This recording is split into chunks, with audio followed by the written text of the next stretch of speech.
I absolutely love maps. Not only are they a good way to perceive information in scales that only airplanes and spacecraft can view, but also many of them are just works of art. Some are often abstract to convey meaning for something that is hard to fit geographically into a simple graphic design. And plenty represent fantasy worlds, either of our own world in the future or works of fiction. I personally have a collection of books, timetables, and charts that are purely devoted to transportation and railroad maps. But one thing that is present in every map, like an art piece, is that they represent the time, place, and people that made them. Our modern-day digital maps tell similar stories. Services like Google Maps are made by thousands of people, some with different priorities, but at the end of the day, they represent the needs and wants of their creators and their users. Google Maps is good for a lot of things. It is by far the better mapping app to see businesses and reviews. It's easily the best when it comes to 3D terrain, and it's an incredible tool for having Street View in so many places for so many years. But the one thing that really bothers the hell out of me is that its creators are so painfully North American.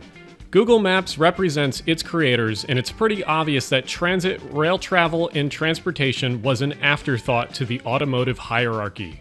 And nothing exemplifies this more than turning on, using, and looking at transit on Google Maps.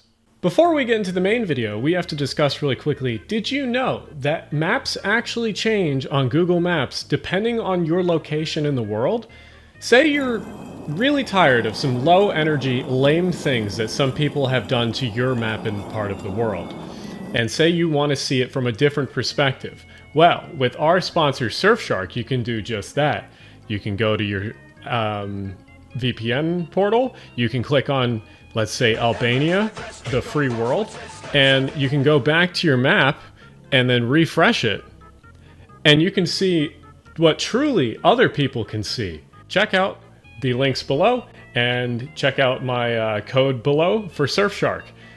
Thank you, and we'll get on with the video. Let's start by checking out my home city of Philadelphia on Google Maps. Many of the transit-related things on Google Maps has improved over the years, but many of the improvements have been very haphazardly and unpolished. So let's take a look at some of those. So I'm not Rainbolt, but let's take a look at Google Maps and specifically the transit layer stuff that I am talking about. So if you're ever on Google Maps, the obvious thing to do is in the bottom left is go over here and open transit layer, which brings up all of your different lines. Here in Philadelphia, we got, of course, in the blue, the Market Frankfurt, the Broad Street line in the orange, Patco in the red, and various other things. But let's go into some of the details, mainly about the regional rail system. First, starting with 30th Street. Like, why is there two icons?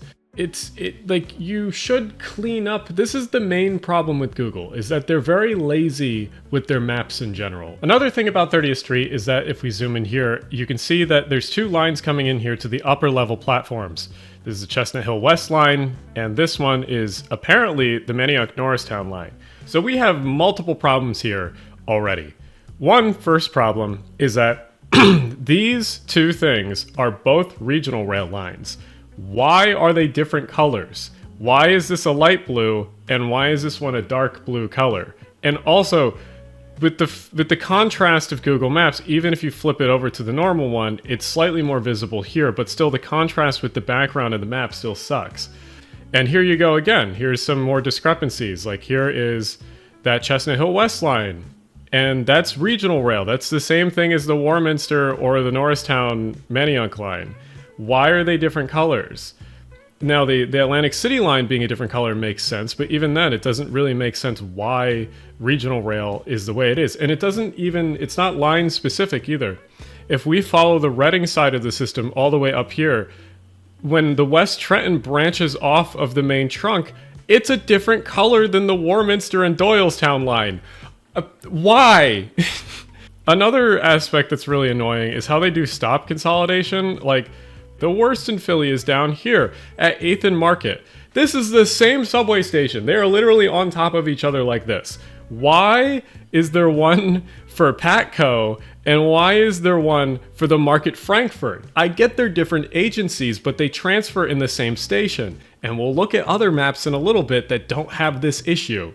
So some of the things that you'll notice when you actually use Apple Maps over Google Maps is it feels a lot more polished, and part of that is when you zoom into similar places that we looked at earlier, like 8th and Market, you'll notice that all of the bus stops by default show the buses that stop there without you having to click on each individual one manually. The other thing, like we said earlier at 8th and Market, both of the services are connecting services. So even though they're different agencies, they're not going to show as different location stops. It's the same station, it's just two different agencies. And Apple Maps does that really well, showing that the Broad Street Line, L, and Patco all stop at the same spot.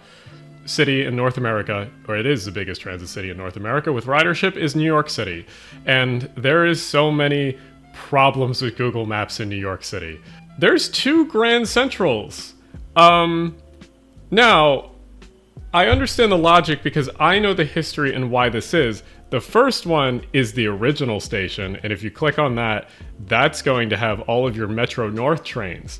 The other one, if you click on it, is going to have all of your Long Island Railroad trains. Okay, I know this from context. The average tourist that's going to ride trains is not going to know this.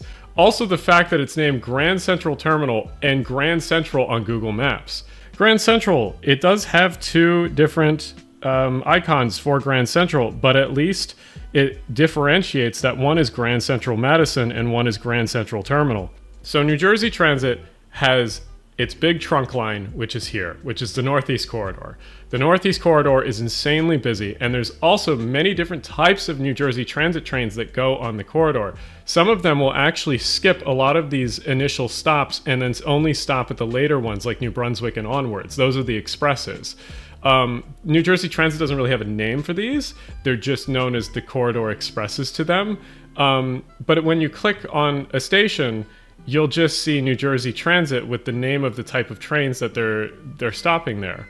This is all in contrast to Caltrain. Caltrain has similar expresses and limiteds and locals as NJ Transit, but looking at this, you would think that there's 4 different lines on this line, and there's not. It's a singular line that just has 4 different types of services. This makes absolutely no sense, and until you actually click on a station, you figure out if there's locals or if there's expresses. Like obviously if we go to Stanford or Palo Alto, like Palo Alto will have most of the trains stopping there, like the express limited local, but why is there multiple graphically delineated lines on this? That shouldn't be how it is. Let's look at a few more places. Here in Chicago, in my opinion, is one of the worst massacres of everything. And a lot of maps actually have a lot of trouble with this. The loop has always notoriously been really hard to graphically show on a map, because like any second that I scroll out at some point, you will see, oops, that explodes. All your graphics just explode. And that's partially because Google's like code base and this map system is so old. Apple Maps also handles the loop better. Still is kind of a little bit of a mess, but the loop is also just very hard to show off in any map comparatively. They have improved this slightly, I've noticed over time, but it's still not good. And this is something like come on. Just devote a team to fixing some of this stuff. Even though Google Maps is an American company and it has many American, very auto-centric problems, it is used around the world, and it's even a problem on maps all around the world in different places. Here is the Hauptbahnhof or whatever of Cologne, the main station of the German city, and if we look at it, there's many different problems here. So number one, if we click on the main thing, you see a bunch of trains. It's like listing every train. Like, that's not what you should be doing. You should be breaking up in the lines. And I get there might be different stopping patterns and stuff like that, but that's not how it should be done. The other thing that's problem is that this station is broken up into the main part here, and then there's a second one here for the trams. But oh no, wait, no, there's another one here for the buses and trams. Was this for the U-Bahn or S-Bahn system? Like what? Why is there 3? These are all the same station. And this is not. Oh wait, there's a fourth one. I can't forget. Obviously, Gotta have 4. That means it's very important. Let's look at London real quickly, and I don't even want to touch the tube right now. We're actually going to use London for a different example. Because if we come in here to Tottenham, but here you have a bus terminal that interfaces with one of the overground, no, that's the Victoria line, excuse me. But it interfaces with a lot of buses here, and if you click on the many bus stops that are here, some of them might have a bus listed and some of them don't. Like, why? Why do you even list a bus stop if you're not going to show which buses are at it? Like here, this is another problem. This is a drop-off platform only. And I get why the issue is. Like, buses only stop here to unload people. People are not boarding here. So why is there a bus stop listed here? Well, it's probably because whatever operator is coming here submitted some GTFS data, and that GTFS data said that there's a stop there, but the stop is only for the bus ending the route so that it's listed on a map. And this is the kind of stuff where, like, oh, someone's going to give me an excuse of like, oh, this is the operator's problem of submitting the data wrong. This is true, but also this is Google's product. So Google could go through and scrub and clean up a lot of this stuff to make it way more usable, but they have not. Let's look at another one. This is Rotterdam in the Netherlands. Again, we have the same problem as Cologne here. You have the one main train station, which only lists the European sleeper trains? Okay. And then you have, I guess, the actual station icon that lists the Eurostar and the subway services? Okay. Where are the actual trains? What if I click on this tram stop right here? Okay, we got the trams there. Where's the icon for the actual trains? Where's your NS trains? I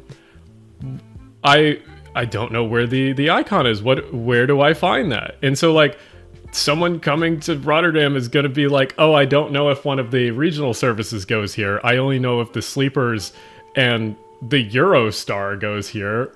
Now, let's look back at the US for a little bit. We do like Portland and their transit system.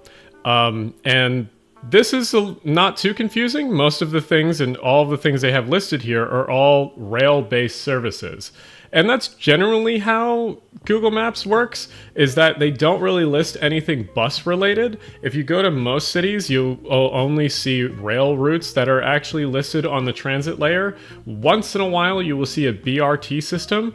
And so it's really strange that near Portland, there is not the Vancouver, Canada, but there is the Vancouver, Washington, if you go up here. The weird part about Vancouver here is that, one, we have buses that are labeled as lines, which you can't really find anywhere else on the Google Maps in the country, or mostly in the world. But one of these is sort of a BRT, like, okay, there we go. So you have a bus lane here and you have a bus lane here. But it's not consistent, and this is not like a really good BRT. Like, and if you go down to the red line down here and you zoom in, there's no bus lanes. And this is quite new. This is October 2024. So, like, what? There is bus, like, shelters and stuff like that, but why is this one on here, but something like Pittsburgh isn't? Google Maps has missed a few transit things here and there, and fine. But the problem is that you have to be consistent. Now, here in Norfolk, Virginia, Norfolk isn't the highest ridership system in the US. Actually, it's one of the lowest ridership systems, but it still has a light rail line. Like, you can zoom in and you can see exactly where it goes. And it probably is GTFS data. Why is this not on here? Also, if you zoom in here, why is this listed as a normal train station instead of light rail? And then it doesn't list the trains at all. Granted, there's a light rail stop right here that actually lists. Actually, it doesn't even list the trains. Do any of these list the trains? Oh, this one does. Why does this one and not the... What? How about... This one does. Alright. Again, consistency. Like, just have someone come into these maps and polish these things up. It shouldn't be entirely reliant... Oh, wait. There's another stop here. Is this the one that lists... Yeah, this one lists it. Why does this one not... The one that's on the state... Oh my god.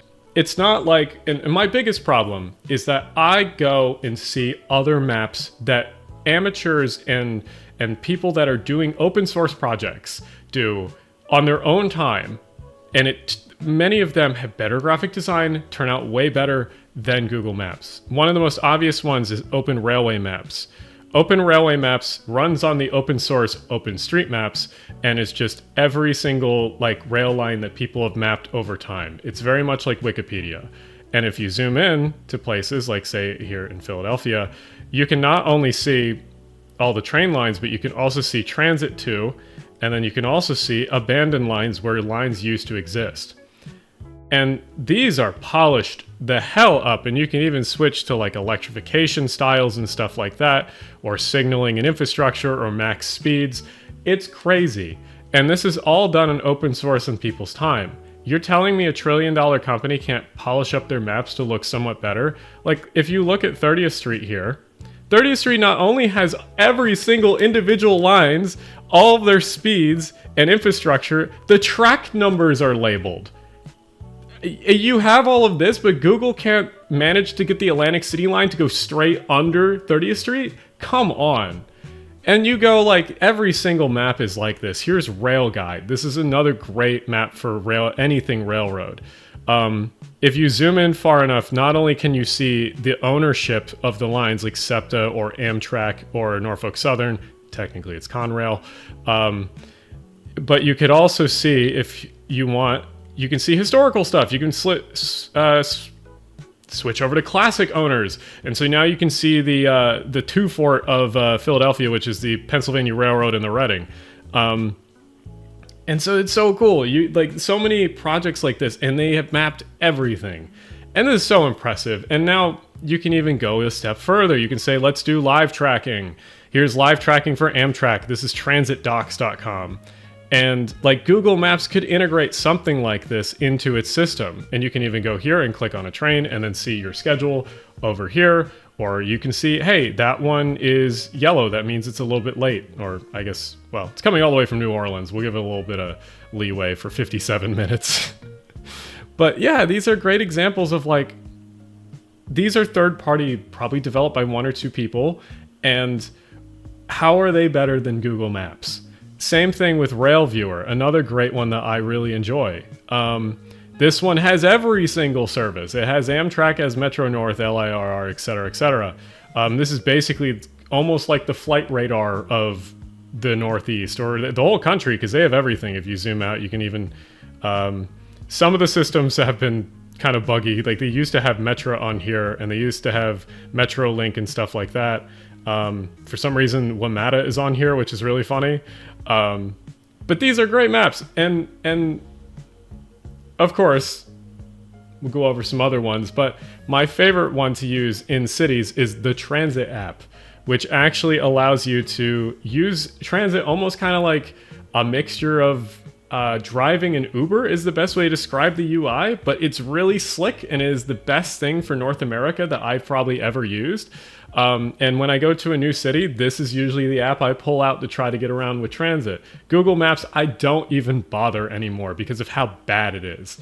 And I'm sure if I had an iPhone, I might look at Apple Maps a bit more, but this is one of those things where I would rather use the map that is made by people that care about things like this. And Transit app is a great example of a community and developers that actually care about transit and stuff like that. So, hey, thanks for watching. If you have any other suggestions of things that I should maybe talk about similar to this Google Maps concept of a video, that would be great. I would love to get stuff like this out more often, and similarly where we just kind of have a talk about a topic that's kind of frustrating related to urbanism, transit, etc., etc.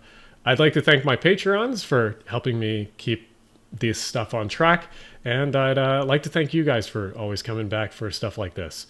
Yeah, we'll see you guys in the next one.